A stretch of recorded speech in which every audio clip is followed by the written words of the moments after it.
Fairness. Is that work? Great. So for those who didn't get the model, we will see it on a future slide because we haven't gotten there yet. This is really the first slide, and we're talking about the that I came up with, the heart, brain, lungs theory, is based off kind of this 3 lines of defense. You know, the heart, the brain, the lungs are kind of like, you know, the defense centers, the core elements that you have in terms of like, you know, your body. In the same ways that the 3 lines of defense is applied to risk function within organizations. So what a lot of governance and heavy risk committee people already understand is these 3 lines of defense. They have this idea of like the board of directors and audit like this as like the 3rd line of defense, and then like the CRO and ERM function, like, you know, corporate management.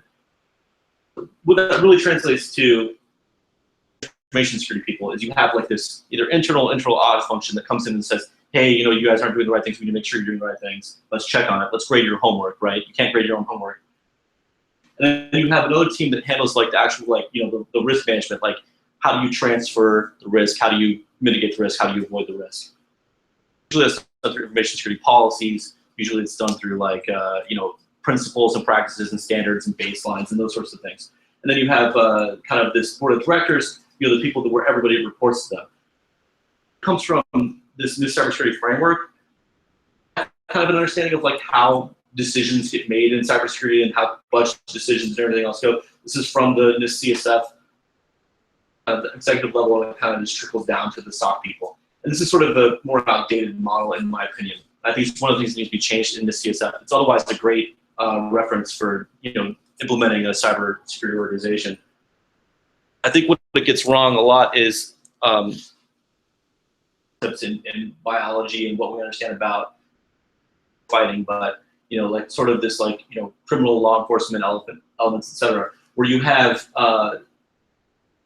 one with leadership where you have like kind of like we're leading through, you know, just the top down, like total authoritative leadership, where I think that, you know, a lot of more of a model where, you know, geese fly to, you know, migrate to another, and not one single goose knows the whole path the whole way. So like they kind of have to trade places and they form this V formation, and whoever's in the lead, you know, takes on, and so other leaders come in. And so I think that that's part of, I think that that there's some other baseline we have to kind of get through. Like the whole time problem is a huge one.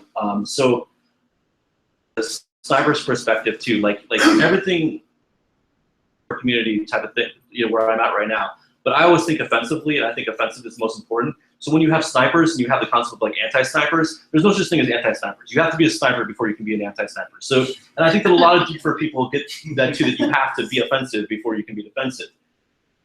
When we go to automate our tools, when we go to push in automation, it's even more important because we need to understand, you know, what can be processed at kind of a lower level versus what like humans can process.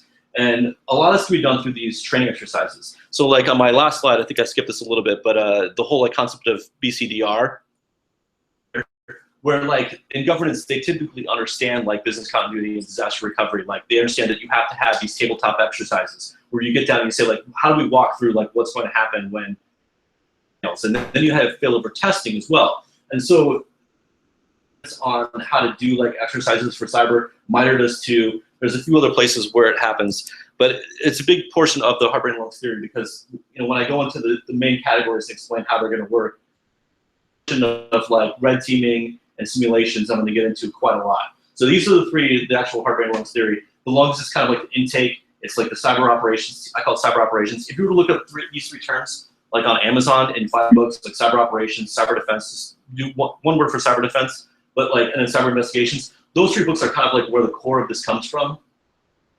Kind of elicit a lot of these concepts within them. This is like the basic idea of like what the heart, brain, lung theory is. And point. I'll dig more into these right now, so let's go ahead and do that. Cyber operations is kind of your intel team. So they're similar to the people that would report this information to a board of directors. They deal with that problem directly and they take it head on. So they deal with red teaming analysis, which is, so you can see that there's sort of an 80-20 relationship between the 6 months and 6 weeks. So they spend a lot of time just doing the preparation and planning, the actual intelligence, and having a plan. And so like, it's not about necessarily having a plan, like they say, like it's more like the planning teaches you like how to like, when there isn't a plan. So that it's a lot about that type of stuff. And they also deal with all these high probability, high impact events, the ones that are risk avoidance, and they deal with things that affect brand reputation. This is sort of the core team, and I would say that everyone reports to them, but we'll get to it a little bit later how that's sort of different. And I know that a lot of different people might have a difficulty understanding why red teaming people would be in charge, but it has to do with the model and how like the offensive sort of strategy comes into play for modern organizations. So again, like a lot of this has to do with how the model is going to be affected in the long term. So that's why I've structured it this way. I want to build a framework too, but this is sort of like how to like get the model and the framework accepted in the industry in the first place.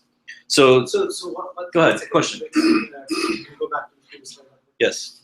So is the lungs, and I see there are two different things, right? So there's intel team, right, and then there's people. So this is the end user, in my opinion, in the organization. Correct.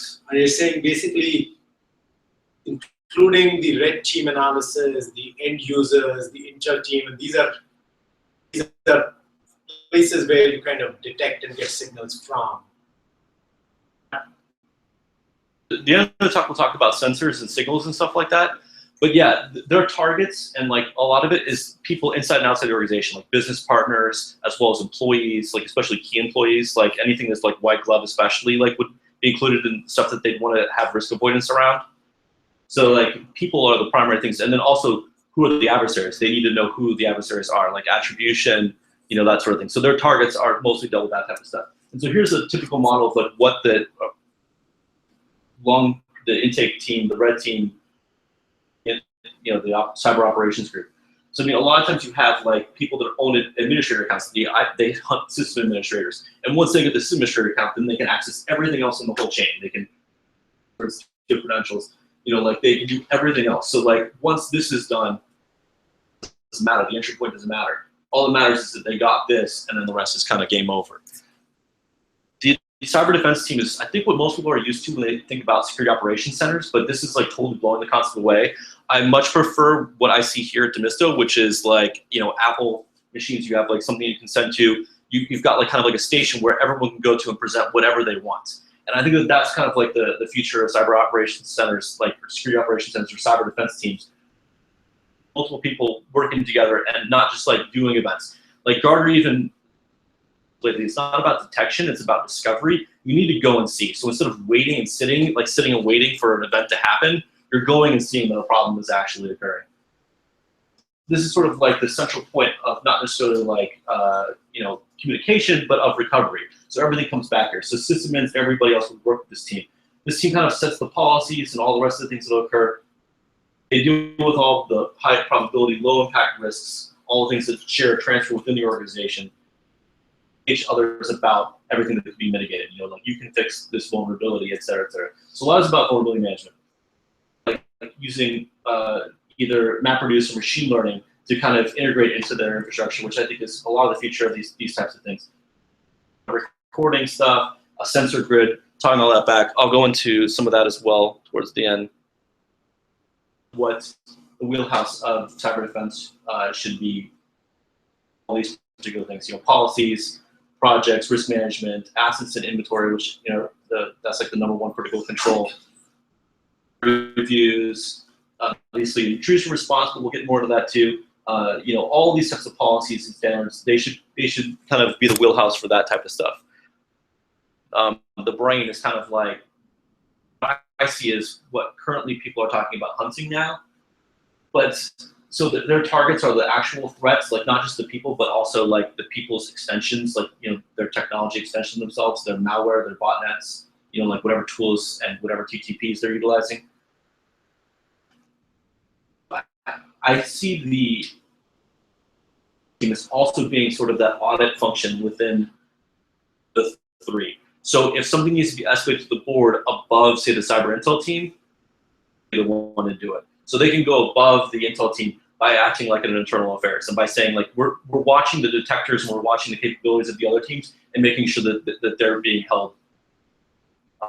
So, you know, staying invisible is important about this. I know that a lot of people are using tools like that I think they can be flagged very easily because they load huge objects in the operating system.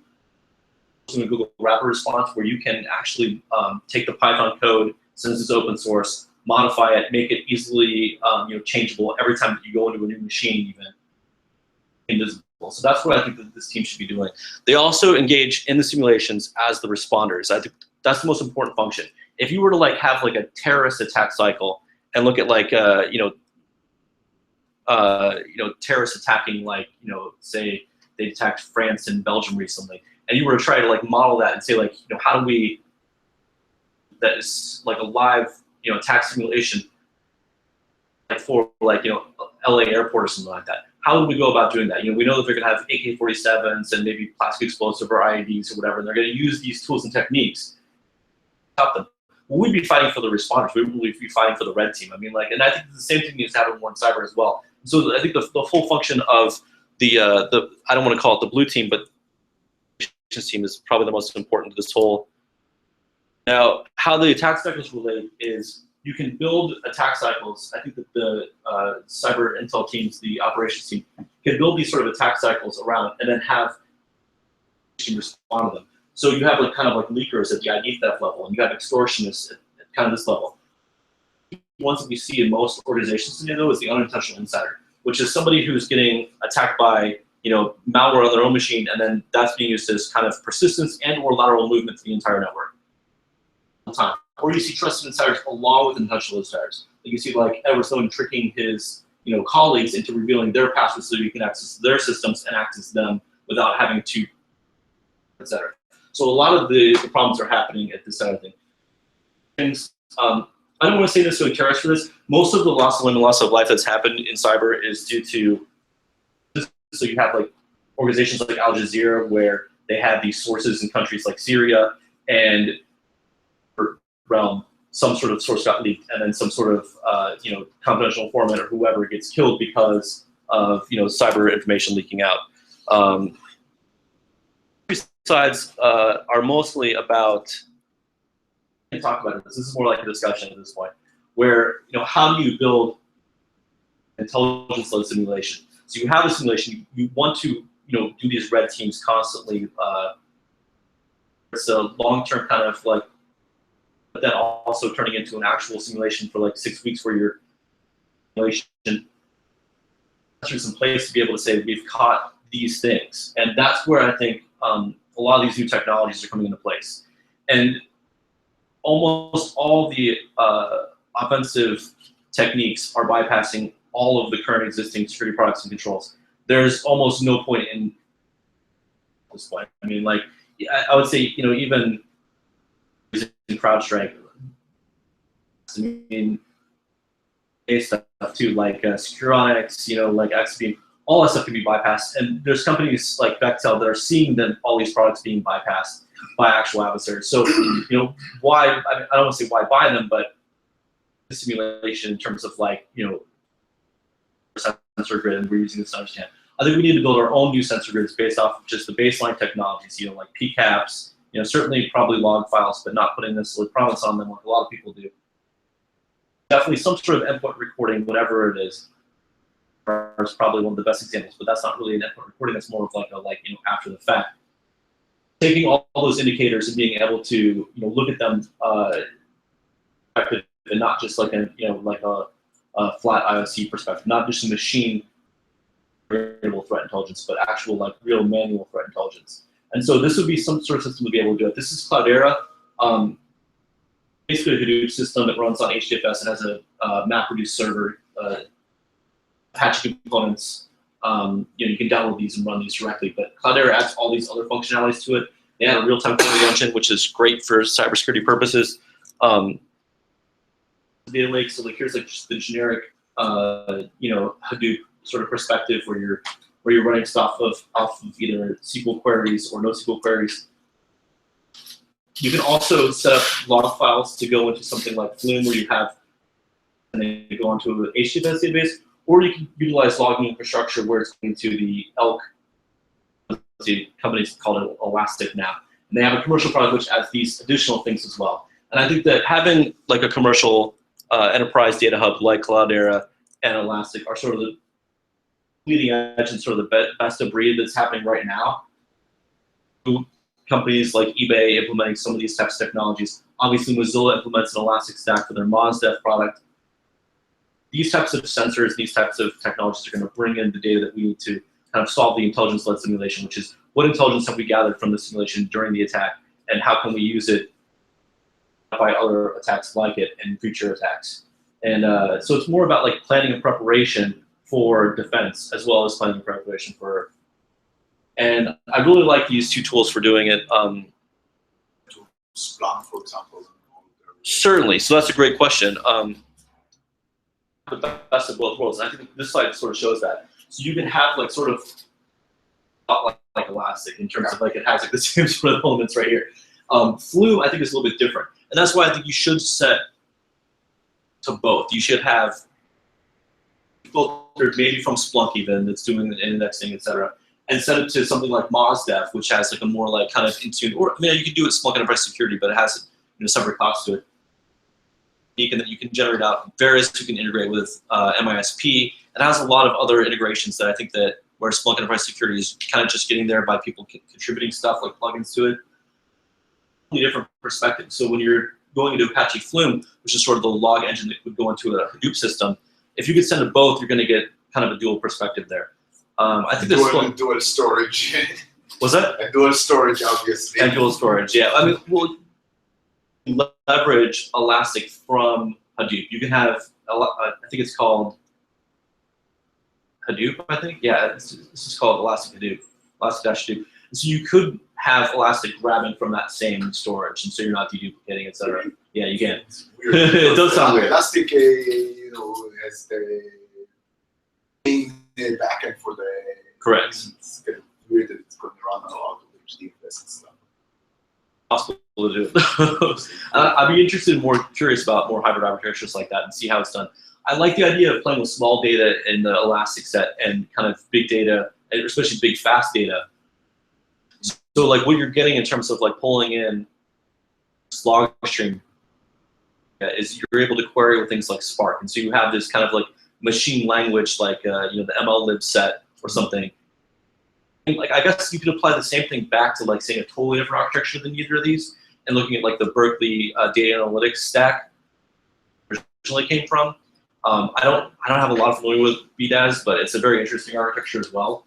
Any others I think are great, but I think that we need to leverage the intelligence that comes from saying the cyber defense team has to look at MapReduce and machine learning as kind of core concepts to integrate with them. Products are doing it, but I think that people need to put this into their organization. It needs to be driven in governance. It needs to be like a whole project. I don't know if it's a Scrum project, a Kanban project, or something in between, driven throughout the organization, customly, like not something you buy off the shelf. So I guess that's the last slide. Are there any questions around some of the architectures and how it might work in terms of affecting the model? Yeah. So this is a fantastic model, but one of the things you mentioned is kind of the importance of the incident response folks in this life cycle overall. Do the companies realize that? Is that changing? What's your experience with? So I think it is changing a little bit because, like I said, Gartner has a whole kind of paper and prospect on how detection is kind of failing, and so that whole like sit and wait concept is going away in favor of the discovery model, which is go and see, like go and find. So a lot of people, I think even at RSAC, which I think is the last conference that I went to where people were talking about this, they were talking about like kind of the hunting function. A lot of it was about. Like we do at my current company right now, we do 2 sessions per week on Tuesday and Thursday. We'll sit down between noon and 2 and just go through all of our sort of alarms and events that we got, but also saying like instead of like just going through them kind of like as a checklist, like what's most important, like stack recommends, thinking about our network as a whole and like what's happened and just going to like problems as like like this needs to come first because just this one thing told me to go see whatever this is, right? So we're thinking of it sort of like as a malware or as a operation, as a campaign instead of just as like a single event. Yeah. In terms of team. Yeah. I think that this It's is very mature for this size of a. well. See, I'm not implementing all of this yet. I want to implement all this. We do have Hadoop, we do have Elastic, and we do have Splunk, and so we are able to integrate the concepts and we have some people outside of our organization to help with that as well. Come to fruition. A lot of my trying to affect the model has not happened yet. I mean, anywhere I've been, I was at American Express, a financial services company, and they have a lot of these great ideas too. Like they have built this model around cyber threat intelligence, around how to integrate cyber threat intelligence with SOC team, how to integrate the other concepts into that as well, like having the cyber investigations team. And I worked on a few incidents. What I found to be most challenging, I think, working with the attorney side of things, any of the litigation support, it's a lot of them don't understand the technologies, or just starting to understand some technologies like ransomware, but they don't necessarily understand technologies like a web application that was owned via SQL injection or something. So even the cyber investigators are having a hard time wrapping their hands. So there's a lot of moving pieces that can happen to an organization. And I think that centralizing that with offense, having it trickle down from there, I think is an important piece of it, which is how I don't know. Again, it's a theory. It's not really something that I have done. That's why it's called theory in the title of the talk. And I'm trying to get some more ideas around it. Have you seen, you probably haven't seen anybody doing stuff at this level, certainly. Have you thought about, integrating more of these types of concepts? Like, have you even done, has anyone in the room ever done an actual cyber exercise where you're working with working on a red team? Yeah. That's good. Yeah. I think it's the more mature organization function. Sure. It's kind of not just a nice to have, but it's like a luxury almost or something. Right. I think one of the things that is starting to happen, Yeah. you mentioned this, is the scheduled tabletop exercises. Companies, if they build a playbook around an incident response plan, and they have a plan top and saying, hey, simulate an incident, let's see what happens, who responds within the SLAs, Yeah. who takes over and what do they do and things like that. So that's starting to happen. It's still a luxury because, again, the reality is everybody's responding what is happening right now rather than proactively. Trying to keep all the balls in the air and not dropping anything, not even thinking, and keeping the head above. If I sit down, I think that we can just have this at this point. But no, I totally agree. I think that a lot of what's in the way is internal and external audit and compliance stuff gets in the way of a lot of this sort of stuff. And even the technologies maturing because of sort of things. But of course it's important. So how do you sort of the audit and compliance role pushing the technology and the organization of things forward? And I think that's what a lot of this is about for me. Especially limited budgets, limited people, Yeah.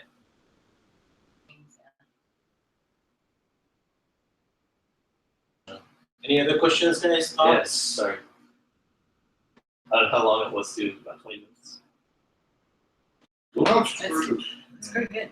Thanks. Yeah. Yeah. Very good, interesting idea. Yeah.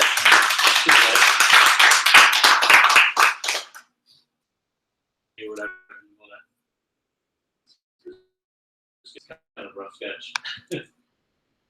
I proposed this, or That's a I rough presented this I presented this at CactusCon, and it's kind of an evolution of talks in the past few years. My first one was just I know that these concepts have to be connected, but I don't know how to